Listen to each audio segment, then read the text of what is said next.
All right, y'all. Before we dive in, a quick heads up. This show is raw, real, and definitely not rated PG.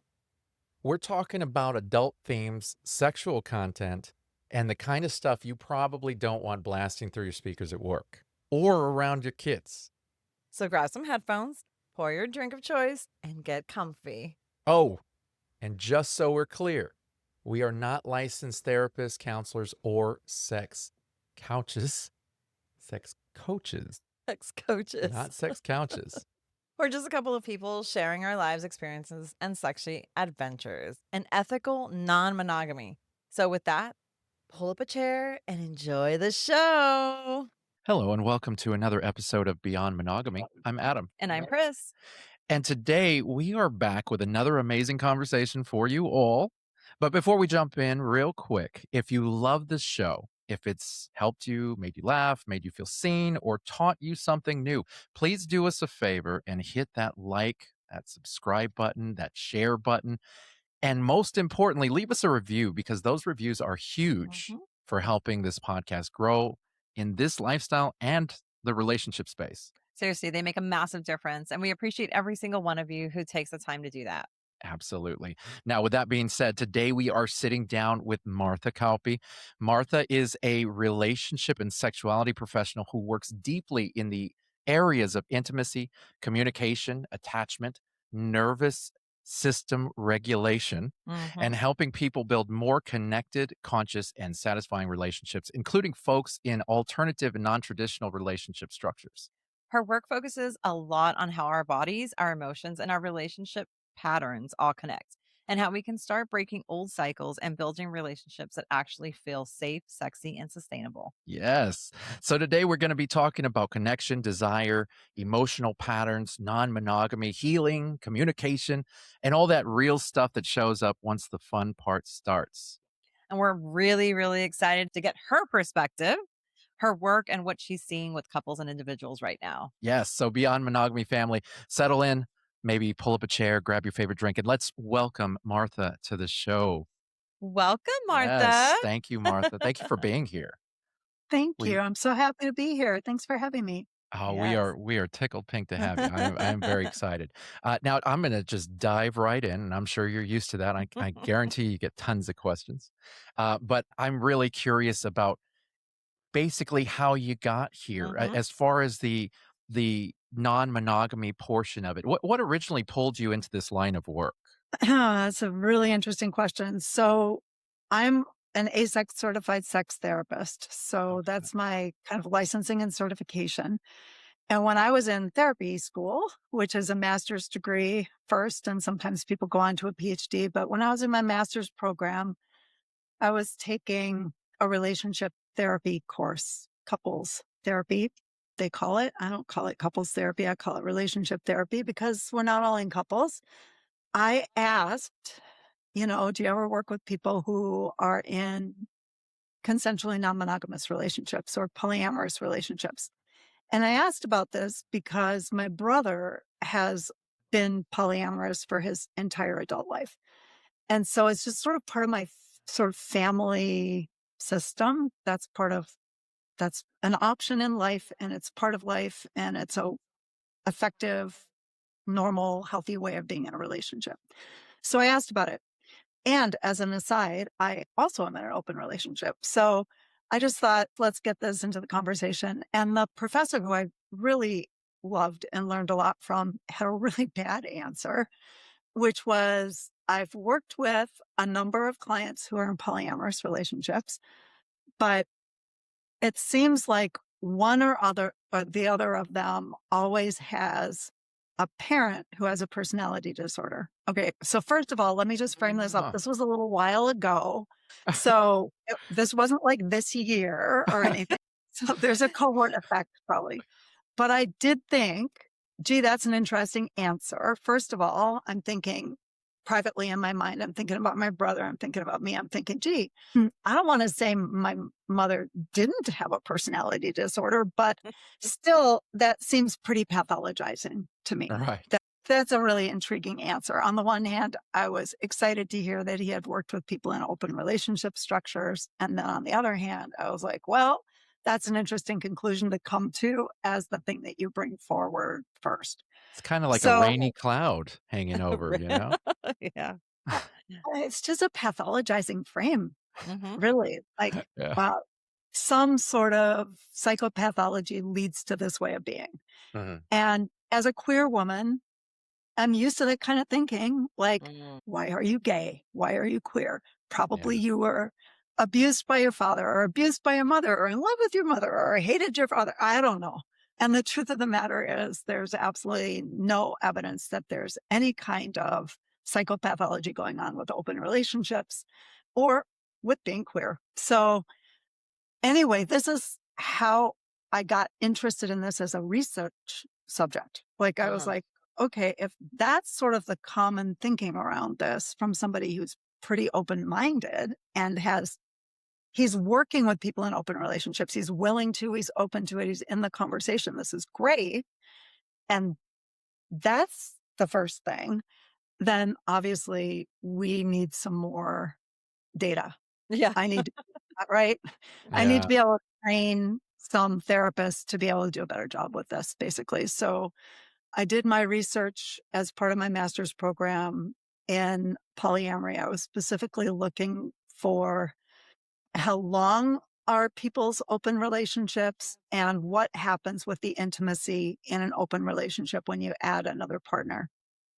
Because I'd read everywhere I looked, I read deep intimacy, real attachment only can happen in a relationship between two people.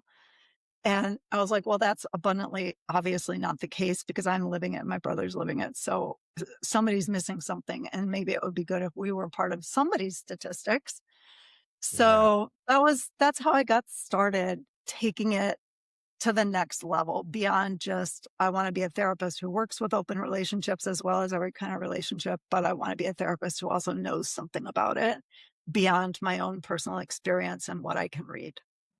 Golly, that is so That's so interesting. yeah, that's so intriguing. Man, Like, this is my favorite part of the show is normally the very beginning when we have our guests on, because I like to see what brought them. This is a very specific space that we're in. mhm. And I've never really walked into that question and had somebody answer and go, it just kind of fell into my lap. You know? It just never happens that way. There's normally a lot that brings the cosmos are just aligned just right to bring this person into this space at this time. And so I love that. It's so intriguing. It is. I mean, the fact that your brother was already, living that kind of life, and then you're living that kind of life just shows you that there's a lot of people out there that need that kind of navigating, like, navigation to kind of help them kind of work through it and stuff like that. So that's awesome. That's great. You brought a lot to the table. So Yeah. it's a lot of knowledge, personal knowledge, which helps you just get more into it, more in depth, and understand it even better. Yeah, that and it's really has my own relationship experience and my brother's very directly challenges a lot of assumptions about open relationships. And so specifically the idea that, oh, an open relationship just can't stand the test of time, Mhm. or there isn't deep intimacy. You can't really have a solid relationship. It's something that's going to be fleeting. You're going to grow out of it. And it's going to, when you get a new partner, it's going to destroy your old. Like, I knew those things were not true. They couldn't be true. Yeah. Yeah. Yeah. They just couldn't because I had the evidence right in front of me. And so it turned out to be a really smart idea to do some Yeah. research about it. And now, today, my relationships structure is somewhere in the realm of somewhere between kitchen table polyamory. Probably, I would call it that. And I have a queer partner of 30 years and another partner of almost 25 years. So Wow. clearly those longevity Oh, ideas, like this is just something that's you can't make last in the long term. I'm like, well, that is so obviously not true that I don't even know where you could possibly have been looking to You know, get that idea.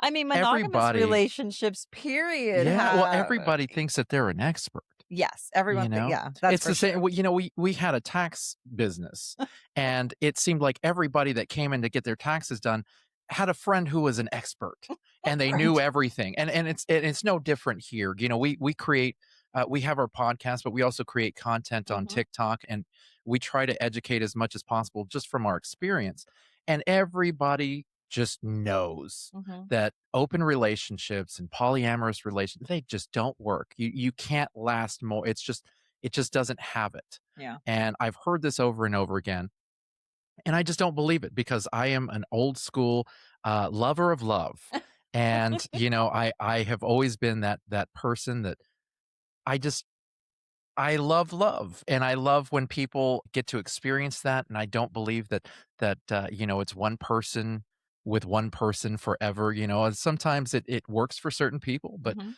it's not for everyone. And this is the kind of the funny thing here. I'm so glad that I you're was here, let just me tell about you, to tell you the funny thing. because, um, Martha, we can't afford therapists, and so you're here now. I'm gonna take full advantage of this. Now, so just to kinda give you an idea, and most of our listeners probably already know this, but we had started out in the very beginning as swingers. And so we were all about the sexual aspect. My beautiful wife here has had experience in that lifestyle with a previous person to me, but it was kind of toxic. So when we got together, she started telling me about this lifestyle that she was previously a part of. And I said, "Oh my goodness, I would love that.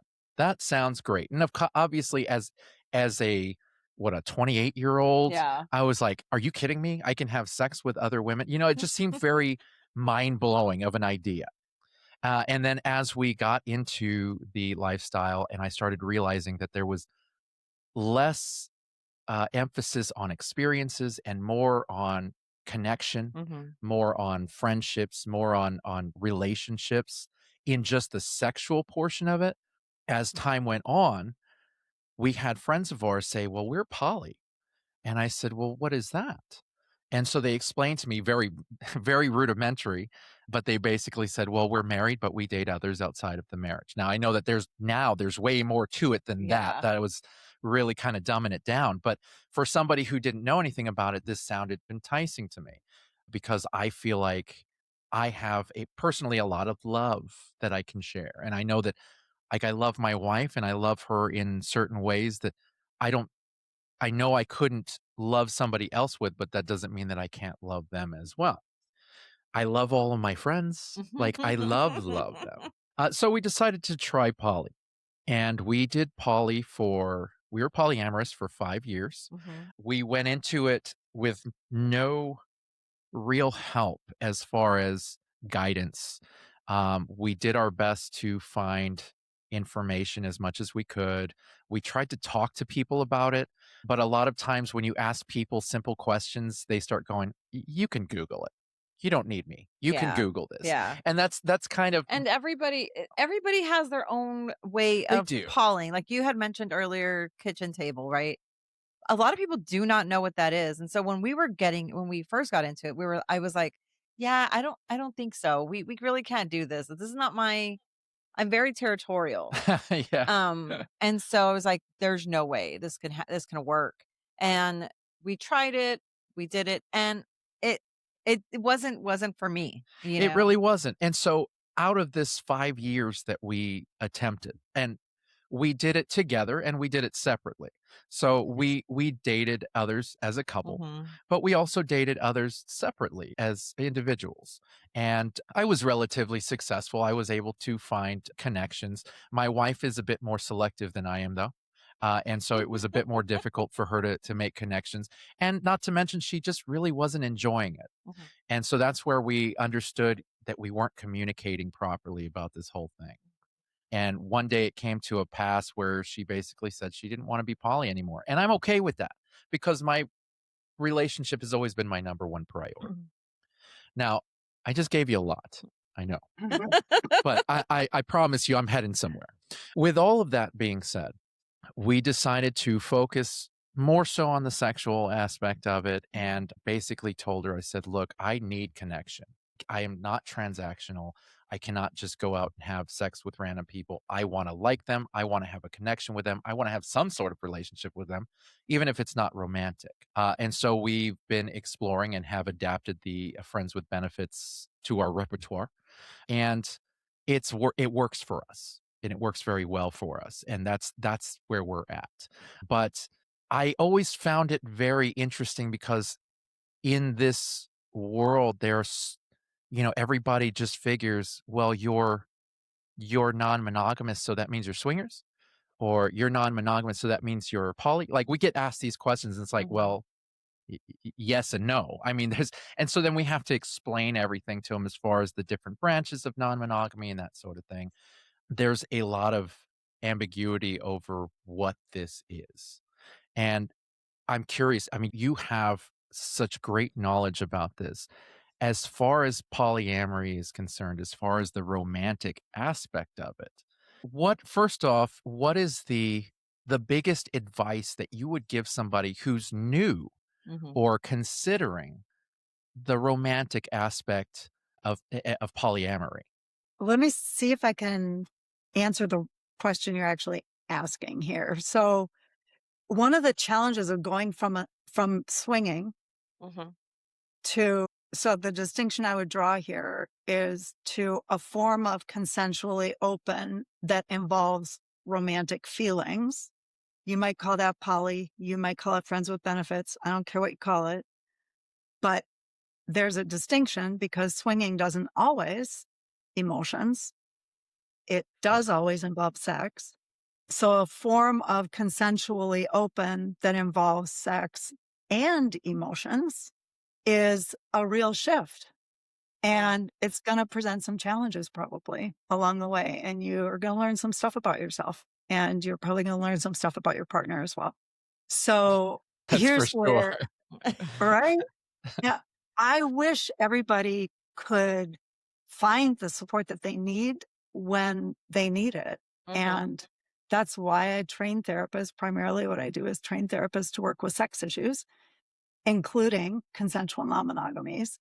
And I wrote the book that I did because I wanted people who maybe couldn't afford a therapist or didn't have access to a CNM knowledgeable therapist to have a very substantial self help manual. So I basically wrote a textbook for therapists about working with consensual non monogamies and made it accessible to both audiences, therapists and people who are in open relationships, so that you can use it as a self help manual. It's got a whole bunch of worksheets and whatnot in it. So then my mission here, obviously, is to help people who are trying to navigate these kinds of spaces actually get some meaningful support.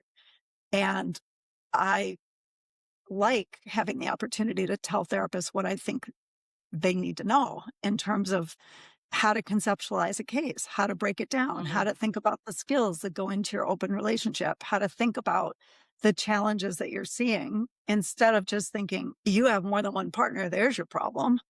If you didn't have more than one partner, your partner wouldn't be jealous and you wouldn't be having all the problems that you're having today. So I think monogamy is really the solution to your problem.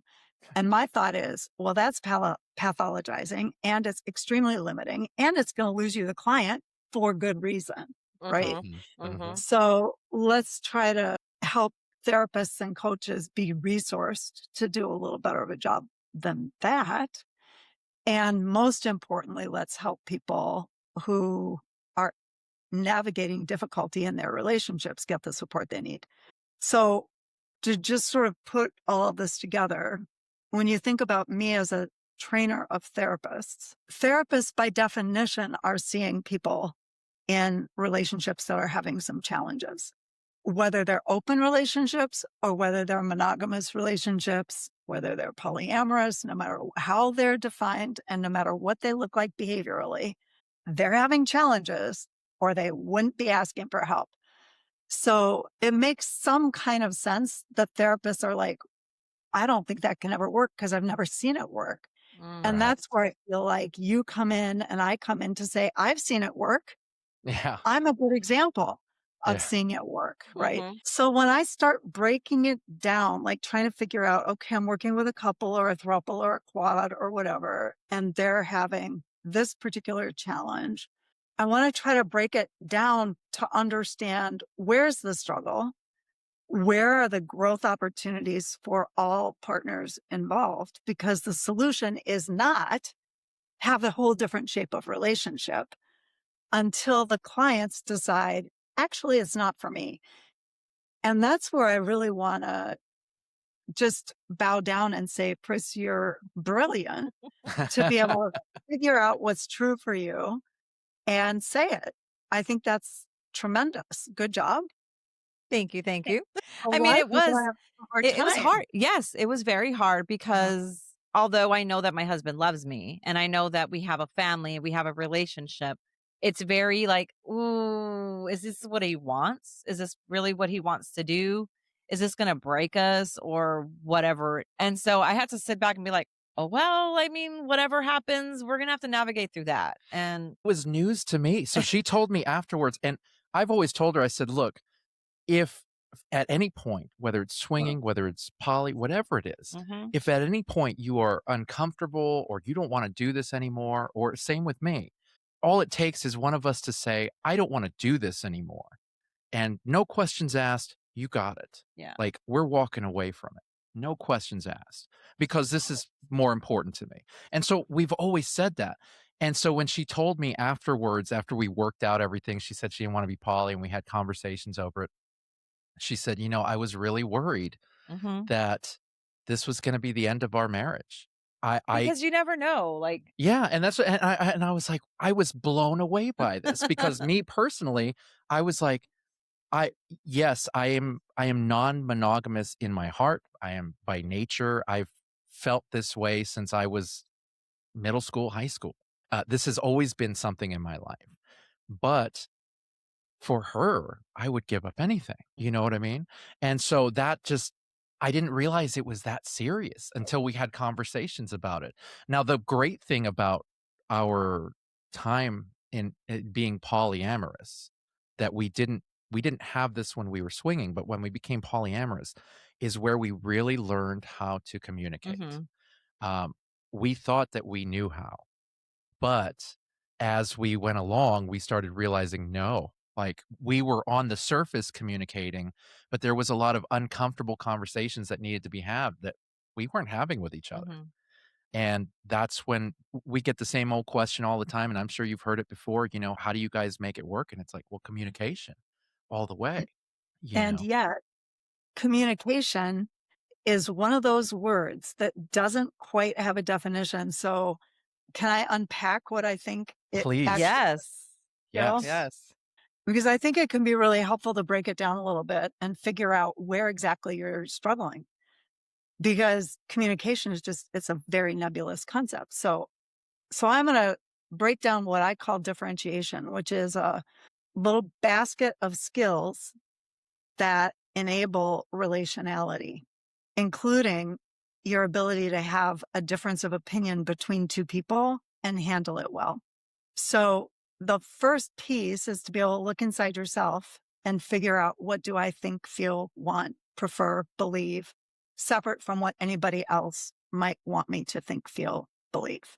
So that was a hard thing that you had to do, Pris, to figure out, okay, this is what I'm experiencing. Mhm, Might make him uncomfortable, but you had a way of checking in with yourself and figuring out, okay, I'm struggling. Why am I struggling? What's going on? What do I want? What seems like a logical next step for me? And what do I need to actually say about it?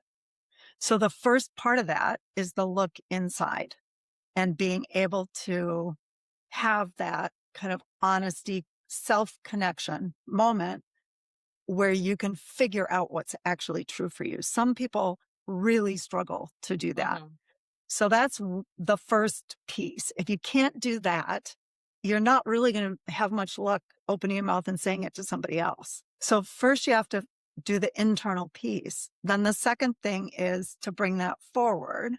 So for me to share what I think, feel, want with somebody else who's important to me, and who I think might disagree. Might be hard to hear.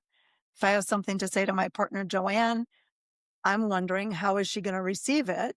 But somehow I have to figure out this is something that I want to share and then do so, regardless of my fears about how it's going to land for her. If it's important for me to say it, I have to figure it out and then say it. And then the third part is to be able to lean in with curiosity when somebody else shares something with you that's hard for you to hear. So, Adam, this was your opportunity in the conversation that you're talking about, where instead of saying, fuck you, we're done, to say, what's going on for you? What are you experiencing? Tell me what's not going well. Tell me what is going well. Tell me what are your dreams and desires? What do you want? Walk me through this. You don't actually have to agree. And it's not the same as a problem solving conversation. So this is different from how are we going to solve this impasse? This is really get to know you. And people get very confused about that because not everybody in an open relationship would say, if my partner says they don't want to be in an open relationship, I'd be fine with that. Some people, they feel like it's such a big aspect of who they are that this might feel like a really enormous impasse to them. And you don't have to know what the solution is to sort of set aside your viewpoint and center somebody else's for long enough to get to know the situation through somebody else's eyes. And that's really, it's a very nuanced skill set that involves holding yourself with respect, standing up for yourself, accurately representing yourself, possibly many times under stress, and respectfully holding somebody else and their perspective. And that's tricky. And underneath, so those are the three skills: get to know yourself, figure out what's true, say it, get curious, ask good questions, and center somebody else's perspective. And that makes it all work. But in order to do that, you have to be able to manage your emotions Mhm. because emotions are going to come up with any of that. And Pris, you said it so perfectly. You were afraid to say it because if it was very important to him, it could represent a no-go. And you Mhm. don't know that. That is exactly in a nutshell what makes differentiation difficult because it's such a vulnerable experience to share what's actually true for you. It's risky. Yeah. You don't know how the person that you love so much is going to receive that. And it wouldn't be surprising if they were upset by it and it Mhm. became a very tense, difficult Mhm. time. Mhm. So there are some real risks involved in this. It's not just like, oh, you should just do this. Just do it is like Yeah. a red flag for like big opportunity here that's going to be very complicated. So that's how I think of all of that stuff. And breaking it down like that allows me to help people build the capacity to do that when they don't quite have it yet. Yeah. So if somebody has a difficult time holding on to their emotions when their partner says something that is hard to hear, I want to experience some kind of sex that we've never had before. It feels important to me. That might be very hard to hear. Or, honey, I want to open our relationship. I've always wanted blah, blah, blah. And it feels really important to me. Can we have a conversation about that? Those are some difficult disclosures for a lot of people. Or, like you said, I don't want to still be in this form of relationship. And what I love about your story is you went from there to some kind of exploration of what might be possible for you Mhm. that might check the boxes for both of you Yeah. in a Yeah. really creative way that isn't based on a lot of relationship rules about what a relationship should look like and shouldn't look like, or what polyamory has to be, or CNM has to be.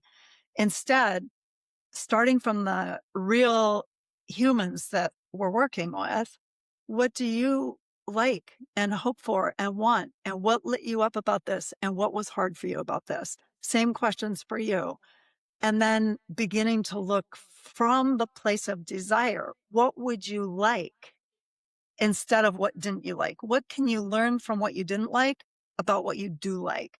Or what experiment you might want to run, or what small step forward you might want to take so that you can get more feedback from the universe about what you do and don't like.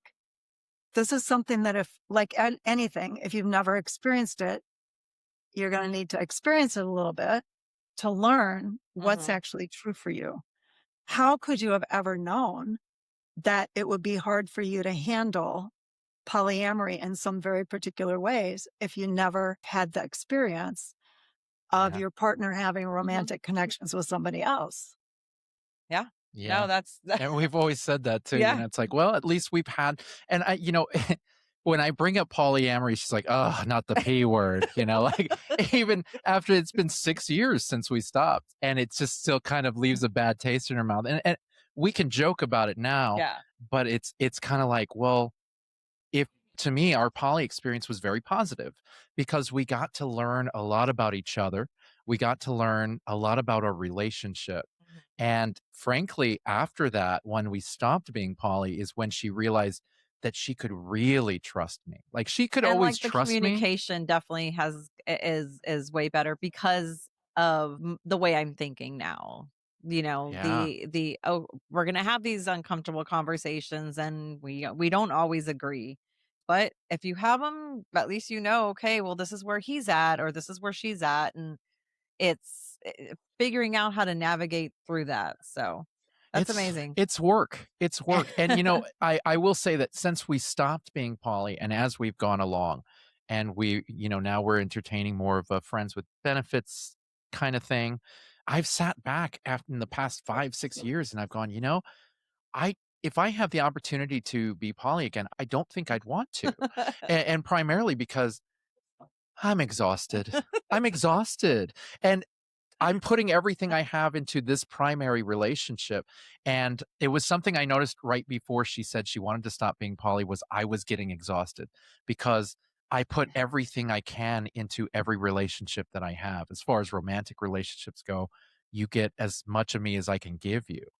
But we have 5 kids and I'm very close to them and we were both raising them and then I'm putting everything I have into our time together and what little bit I had for myself, I was dividing up to give to somebody else.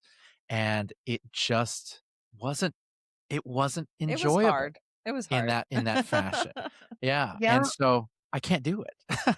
You've I done it for so um, many years. When you that's said you had 30 and 25 years under your belt with and I'm like, wow, that's and so my ears perked up and not to discuss you personally, but just in the aspect of keeping up relationships and the longevity of it and being able to split your time and everything.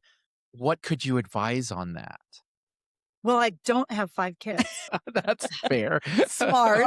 But we'll start there That's a good start. Yeah. because the first thing that I was thinking is, as you were talking, I was like, "Don't you have, like, a bunch Yeah. of kids?" Yeah. And Yeah. you're dividing all of your time and the heart between Pris and another lover. No, that's not what you're doing. Yeah. You're raising a family and a big one, Yeah. and that is a whole lot of people who have very real needs from you. Yes. And it is, I think as a parent, your commitment to your kids is to show up for them in as complete a way as you can and as healthy a way as you can. And that's a growth commitment and it's a showing up commitment. It's a day-to-day commitment. It's a great big commitment. So I just want to say, like, there's a time and a place for everything. And I can't imagine how, I mean, it would be a nifty trick It was Yeah. and to, it was Oh, hard. Martha, hold on. I got a I cherry to put on top of that. Okay. okay, good. Yeah, yeah. I was going through Oh, menopause yeah. and Oh, Oh, yeah. That's okay. I was living almost very big 3 cherry. hours away from all of my kids, which I never have. Yeah. I was living 3 hours away from my husband and my kids when toward the latter half of the poly life was happening. And so Yeah. I had depression, I had hormonal changes, I had Anxiety. stress, anxiety, new job, no family, no my babies weren't around me. I wasn't around, like, it was Yeah, yeah. it was such a bad time that now just saying it out loud to you sounds so ridiculous that we even attempted. Now that Like, you're saying it out loud, I think it's amazing that we survived. yeah, like, look at us. We're still He's still married. We alive. never left each other. That's incredible. Yeah. I mean, Y'all and are doing great. I love your book. So tell me, does your book give you, I know that you said you made it for therapists and you made it for regular people. Does it give you a lot of guidance on where to start, or is it more of a navigation like for someone who's already in poly and already in depth in there? First of all, here's the book, Look at Polyamory. that. Yeah, look at that. I wrote that. A good That's book. right. That's beautiful. Um, yeah, Polyamory, a clinical toolkit for therapists and their clients. And the first section is like CNM 101, Okay. basically, that which you've all read before and you can just skip right by it. Glossary, all that. And then the whole sort of bulk of the book is how do you think about these pieces of differentiation? What exactly goes into navigating a difference of opinion between people? How do you think about having a difference of opinion well? What are the particular kinds of challenges that happen with different roles in an open relationship? Are you a primary partner, a secondary partner, non-hierarchical? Are you the hinge partner? Like any role that you might be in has its particular relational challenges. NRE. How do you handle your NRE? How would you handle your partner's NRE? Some worksheets for beginning to think about that. Decisions about opening up or not opening up. What kinds of open? What do you want in a relationship aside from open or closed? Like before we start trying to put it in a definitional box, let's open the field from a place of desire. What do you want to experience? What feels important to you? For some people, they want lots of sexual adventure. For some people, they want lots of intimate connection. Some people want lots of safety and security and reliability. And these things are not mutually exclusive. You can have all of that, but it's important to identify what it is that feels very important to you. If you're in a couple, let's imagine having negotiations around this, and one of you is a sexual adventurer to whom sexual adventure is very important, you better be talking about that because it's the kind of thing that's going to build resentment if you haven't even discussed. It's important to me that the part of you that wants to experience sexual adventure feels seen and heard and taken into account in this conversation. We can't just decide we're not going to talk about that whole aspect of you. Mhm. So I start with like what feels important to the humans that are in the room. And then from there, let's start crafting some experiments, a small experiment that might inform a next step through the school of hard knocks. Like we're trying Mhm. an experiment so we can learn which is quite different from what a lot of people do when they open their relationships, which is try to find a book, not fail to find a book, or find a book, but it didn't have very good advice. And then they decide we're going to open up and what it's going to look like is polyamory with a rules document with 60 points and 120 subclauses. And then it's going to involve international trips for in excess of 2 weeks, starting immediate. I mean, it's just like, what the fuck are you thinking? Instead, why not start with a small experiment? I would like to have coffee with somebody that I feel a slightly flirtatious vibe with. What would you like to do while I'm doing that? Let's see if we can set this small experiment up for success. What kind Oh, of I support love do you that. think you're going to need? What kind of supports do I think I'm going to need? What kind of agreements do we want to have for this tiny experiment, not the rest of our lives, this experiment? And then we're going to like say, well, I think I don't want it to be my best friend and I don't want it to be your ex, but anybody else. And I don't want it to be cocktails. I want it to be non-alcoholic beverages. It could be coffee. I like just Yeah. figure out, and it's not rules. It's how would we set up an experiment to succeed so that we can Mm. learn something from it. So let's Mhm. work together toward a small success. of an experiment. And then we sit down after the experiment and we learn from it. What was it like for you? What was it like for you? What did you learn from it about yourself? What did I learn about myself? What was hard? What was easier than I expected? What would be a next experiment? This tiptoe method takes into account real, genuine individual humans with real feelings and unique selves are what is happening here. And we want to keep a relational connection between real people about real experiences. So then when the emotional messiness comes, we saw it coming. Like, oh, here it is. What's going on for you, my darling?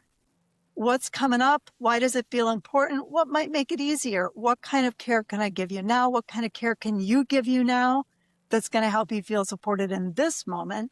And then when we make a new experiment, how do we make an experiment that cares better for you about this so that you're a better resource? So at each step, we're looking to make sure everybody is resourced for the experiment to the best of our ability, and we're expecting to learn from it. Something's going to go better than something else. And then we're going to learn and then we're going to apply it. So that's my strategy for forming a relationship. That is Martha, I'm in love with your words and I'm in love with your knowledge. Just FYI. Yeah. I am curious though, because I love how you form things and I am dying to know what your opinion is on this. We have had a lot of talks lately, just us without hitting record, about compersion. One of my favorite topics to talk about, because we've done TikTok content on this all day long. Like we've had our conversations about it. I am very big into compersion towards my wife. Like as far as I'm concerned, not even in the lifestyle or in dating or anything like that, but just all around. A win for her is a win for us. You know what I mean? am the very opposite. Very opposite. She'll straight up say, "Fuck compersion." Yeah, I do, because I'm like, I'm happy that you're happy, but I don't care what made you happy. Like, I don't want to know if it doesn't have to do with me and my children. I don't care what made you happy. And this is one of the many things that this is the reason why we do so well, especially on the show, because we don't always agree. And we're very vocal on our sides on it, and we still come together and we make it work. But nonetheless, I'm curious, what are your thoughts regarding compersion? I'm obviously, you don't have to have it to make it work, but what are your thoughts on compersion? As you have pointed out, my main thing is some people love it, some people don't. It's a really useful concept because it's kind of the opposite of jealousy. As a concept, Pris, you said, I love it when he's happy. Yes. But I don't care what made him happy. I think that's compersion. It's important to There we go. Just as a reframe. I just want to offer a reframe. I think there you go. And then that piece about I don't want to know the details of it, that has to do with co-regulation. That's not about compersion. What's co-regulation? That's helping somebody else manage their emotions. So if you say, I am very comfortable knowing this area of your life, and I am really struggling to manage my emotions about this area of your life. If he's willing to tell you about this one and not this one, he's helping you manage your emotions. Does that make sense? That makes a lot of sense. Yes. So that's actually one of the reasons I wrote this book, is because there are some weird misconceptions about what you can't do if you're doing polyamory right. And don't ask, don't tell is one of them. And it's not true. It's so clearly obvious to me that you can titrate what kind of information you want. And if your partner's willing to participate, that's not doing anything about relationship wrong. That's helping somebody manage their emotions who has the ability to figure out, this is easy for me, this is hard for me. And then ask, are you willing to help? You don't have to be willing to help, but most partners are like, please sign me up to make this easier for you. Yeah. Right? Okay, back to compersion. That was a great big tangent. Me reframing. Chris, I think you're doing compersion just fine. And you don't have to like the concept. I mean, I think part of the reason why some people really don't like the concept is, first of all, I think it feels like something that you're supposed to do if you're doing this right. And that just pisses me off. Don't tell me how I need to feel. Yeah. And so I really want to put this in the realm of it is possible to want somebody else to be happy and to feel happy because they're happy. I am clearly much happier when my partner is happy. And that's compersion. I think we have the opportunity to Okay. practice this on social media. Social media is a great example. Let's talk about Facebook. So people like post all their pictures of their vacation and stuff. So when you're looking at Facebook and you're in a shitty mood, well, like, how do you look at those pictures? You're like, God damn it. That person has the I'm life at that I fucking want. work and they are not. Exactly. And so I think we can kind of stretch ourselves a little bit and be like, could I celebrate their success? Oh, it's so great that they had a great vacation. I now have learned about myself that I would like a great vacation also. So that's a way to take what you experience and learn something about yourself. And you can be kind to that other person like that. Yay, you for the vacation. Don't love the performative pictures, but I'm excited that you're happy. And thank you for teaching me that I want a vacation. So I think we could all kind of practice just like instead of being in competition with each other, we can Yeah. celebrate successes. We can even like get a little of that juiciness. So sometimes I'll like practice looking at those performative pictures and I'm like, okay, can I feel the sun on my skin a little bit? Because I could sure use it. It's 6 degrees in Madison, Wisconsin right now. So like if I'm looking at a picture of somebody sunning by the pool in wherever, maybe I could just have a little bit of that for myself. Maybe I could take a 1 minute vacation and sit by the pool. 1 minute. So Yeah. that's right. I try to unpack compersion into something that's a little more accessible and a little less judgy. It's not that you have to feel a particular thing. You feel what you feel. The Yeah. question is, how do you learn from your emotions about what's important to you? And then how do you be a relational being, which is where I want you to feel happy. I don't want to take your happiness away. I just want us both to be happy and we're in Yes. conflict in this spot, right? Yeah. Yeah. So I'm kind of challenging you, Pris. So I'm curious for you. How does that land for you?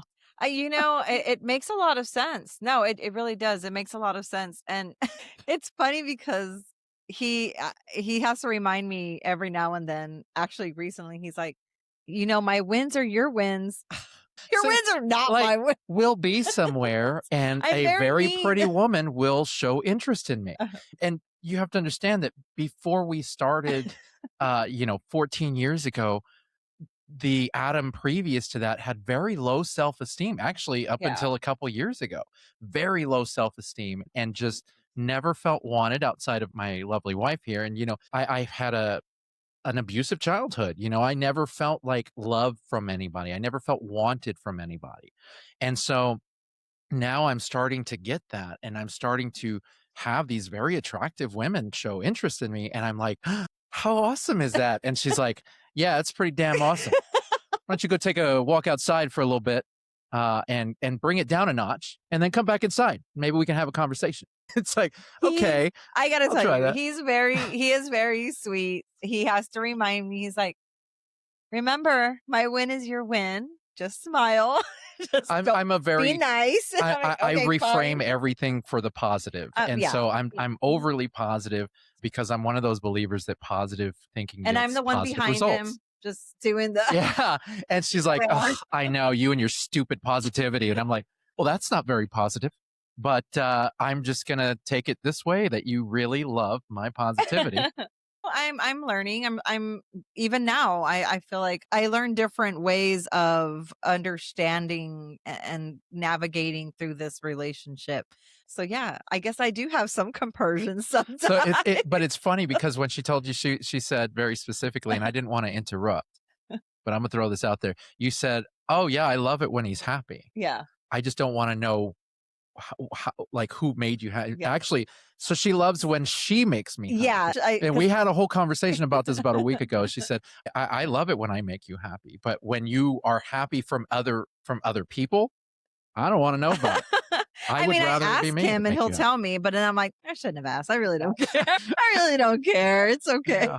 Yeah. But And yeah, no, it is I like the way you put it. It's very I have a lot of growth there. So I mean, it's straightforward. yeah. Yeah. I mean, it's straightforward. There's no beating around that And bush. I feel like if a lot of people understood how to, I guess, word it better and to still be able to help their partner understand what they're feeling and really like delve into it, I feel like a lot of people would be better at poly or just ethical non-monogamy kind of relationships, period.